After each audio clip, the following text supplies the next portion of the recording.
Assalamualaikum warahmatullahi wabarakatuh. Waalaikumsalam warahmatullahi wabarakatuh.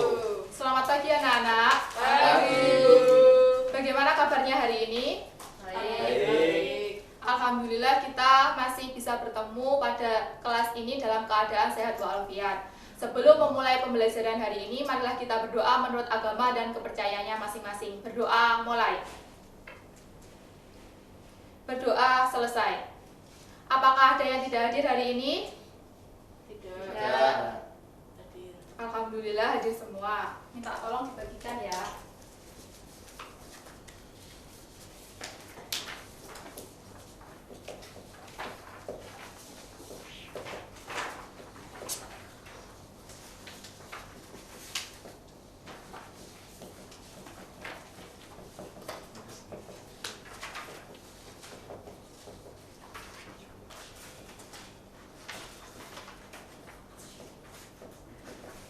Pada hari ini kita akan mempelajari materi pertidaksamaan nilai mutlak linear satu variabel.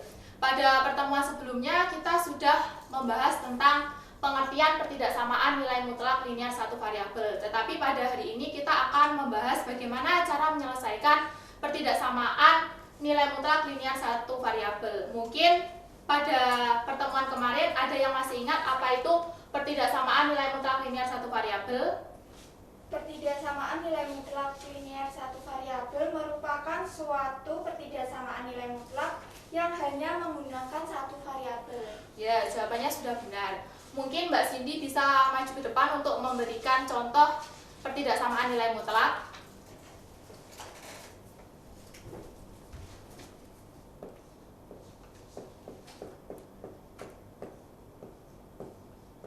Ya, terima kasih Mbak Cindy. Jawabannya sudah benar ya, itu merupakan suatu contoh pertidaksamaan nilai mutlak. Langsung saja kita masuk materi pada hari ini, yaitu bagaimana cara menyelesaikan pertidaksamaan nilai mutlak linear satu variabel. Ada dua cara dalam menyelesaikannya. Yang cara pertama itu menggunakan definisi nilai mutlak.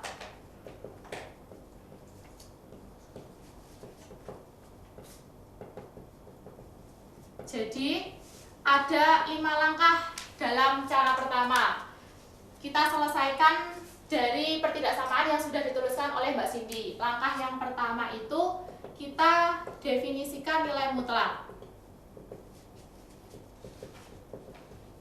Jadi kita definisikan nilai mutlak yang terkait di dalam soal. Berapa nilai mutlaknya? Nilai mutlak 2x ditambah 4. Kita definisikan sesuai konsep nilai mutlak, yaitu bernilai positif 2x ditambah 4 dan negatif 2x ditambah 4. 2x ditambah 4 itu titik kritisnya itu negatif 2. Jadi kalau positif maka syaratnya itu jika x lebih dari sama dengan negatif 2.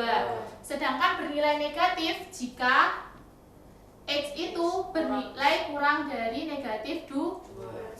Ini bisa disederhanakan menjadi negatif 2x dikurangi 4. Setelah kita mendefinisikan nilai mutlak, kemudian yang langkah kedua kita membuat tabel penyelesaian.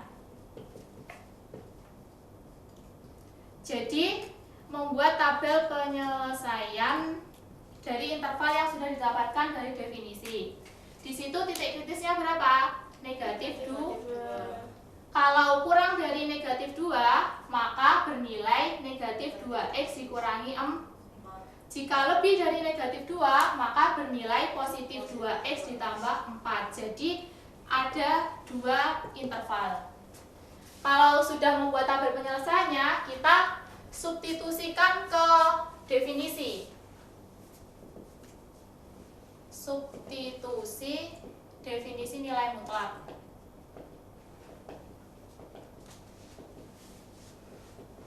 Ada berapa interval? Ada 2 interval kan?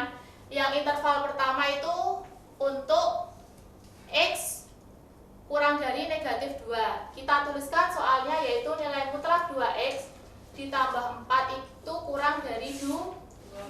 Kalau di interval x kurang dari negatif 2, maka nilai mutlak 2x ditambah 4 itu bernilai berapa? Negatif 2x dikurangi 4. Itu kurang dari 2. Kemudian kita cari nilai X-nya itu didapat negatif 3. Mengapa tandanya berubah? Karena untuk mencari nilai X maka kita kalikan negatif 1/2. Kalau dikalikan negatif maka tanda pertidaksamaannya itu menjadi lawannya. Kemudian untuk interval yang kedua yaitu X lebih dari sama dengan negatif 2. Persoalannya kan nilai mutlak 2X ditambah 4 kurang dari 2. Kalau di interval kedua maka nilai mutlak ini bernilai positif 2X ditambah 4. Kemudian kita cari nilai X-nya.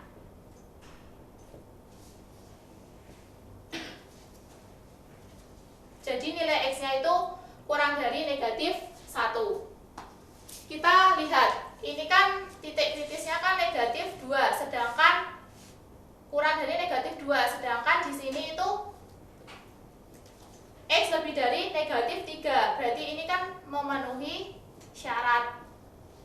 Kalau ini titik kritisnya kan negatif 2, lebih dari sama dengan, sedangkan X-nya diperoleh X kurang dari negatif 1. Berarti ini kan juga memenuhi syarat.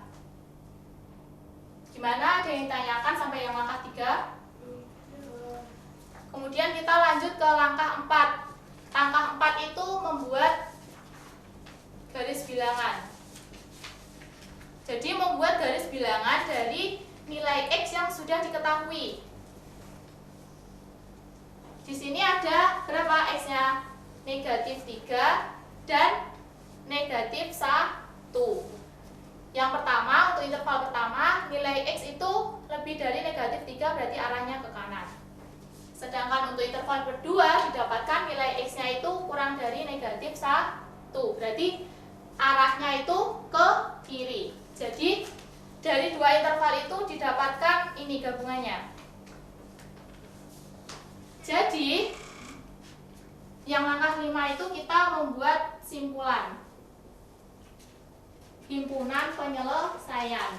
Jadi himpunan penyelesaian dari nilai mutlak 2X ditambah 4 kurang dari 2 itu bernilai negatif 3 kurang dari X kurang dari negatif 1. Syaratnya X anggota bilangan real. Jadi cara yang pertama itu ada beberapa langkah.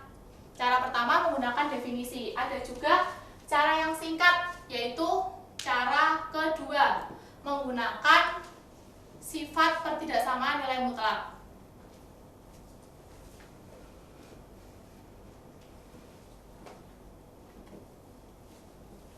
Kemarin kita sudah membahas sifat-sifat persamaan atau pertidaksamaan nilai mutlak. Ada beberapa sifat. Kalau soalnya itu nilai mutlak 2X ditambah 4 kurang dari 2, maka sifat yang kita gunakan itu A, negatif A kurang dari Fx kurang dari A. Di sini bentuk umumnya nilai mutlak Fx kurang dari A. Jadi ini cara yang kedua itu cara singkat. Berarti negatif A, A-nya berapa? 2. Jadi negatif 2 kurang dari Fx-nya berapa? 2X ditambah 4 kurang dari 2. Kemudian ini kita mencari nilai X-nya. Ini didapat negatif 6 kurang dari 2X kurang dari negatif 2. Untuk mencari nilai X-nya berarti harus dikalikan lawannya 2, yaitu 1/2. Jadi ini jadi negatif 3 kurang dari X kurang dari negatif 2. Jadi ini langsung kita dapatkan himpunan penyelesaiannya. Jadi himpunan penyelesaian dari nilai mutlak 2X ditambah 4 kurang dari 2 itu negatif 3 kurang dari X kurang dari, ini negatif 1 ya. Negatif 1 untuk X itu anggota bilangan real. Jadi ada dua cara dalam menyelesaikan pertidaksamaan nilai mutlak linear satu variabel. Ada kelemahan dan kelebihannya antara cara 1 cara 2. Kalau cara 1 itu bisa digunakan untuk berbagai macam bentuk soal atau latihan soal dalam pertidaksamaan nilai mutlak. Tetapi kelemahannya itu caranya sangat panjang. Tetapi hasil akhirnya itu pasti benar asalkan kalian itu teliti dalam mengerjakannya. Kalau yang cara kedua itu ada kelemahannya. Kelemahannya apa? Kita harus menghafalkan beberapa sifat pertidaksamaan nilai mutlak. Kalau kita tidak hafal sifatnya, maka kita tidak akan bisa mengerjakannya. Tetapi kelebihannya itu caranya itu sangat singkat. Jadi kalau menggunakan sifat pertidaksamaan nilai mutlak itu ada beberapa soal yang tidak bisa dikerjakan dengan sifat nilai mutlak karena bentuknya itu tidak sesuai dengan soal sifat nilai mutlak. Mungkin dari materi hari ini ada yang ditanyakan atau ada yang masih bingung? Tidak. Di lembar yang Ibu berikan itu ada beberapa contoh soal ya. Nanti di rumah bisa dipelajari contoh soalnya. Mungkin kalau ada yang belum paham bisa ditanyakan pada pertemuan berikutnya. Dan di situ ada latihan soal nomor 1 sampai 4. Bisa dikerjakan di rumah dan bisa dikumpulkan untuk pertemuan selanjutnya. Di situ latihan soalnya itu membahas tentang cara penyelesaian pertidaksamaan nilai mutlak linier satu variabel. Gimana? Sudah paham untuk materi hari ini? Ya, sebelum kita akhiri pembelajaran hari ini, marilah kita baca hamdalah bersama-sama. Jangan lupa dikerjakan tugasnya dan dikumpulkan untuk pertemuan selanjutnya. Dan pertemuan selanjutnya kita akan membahas tentang pertidaksamaan yang mengandung 2 nilai mutlak. Hari ini kan masih mengandung 1 nilai mutlak. Caranya hampir sama, cuma ada nilai mutlaknya itu lebih dari 1, bisa 2, bisa 3. Anak-anak semua tetap semangat dan di rumah itu tetap latihan soal karena di dalam matematika itu diperlukan banyak latihan soal agar kita itu terampil untuk mengerjakan beberapa soal matematika walaupun bentuknya itu berbeda-beda. Sekian pembelajaran hari ini. Wassalamualaikum warahmatullahi wabarakatuh. Waalaikumsalam warahmatullahi wabarakatuh.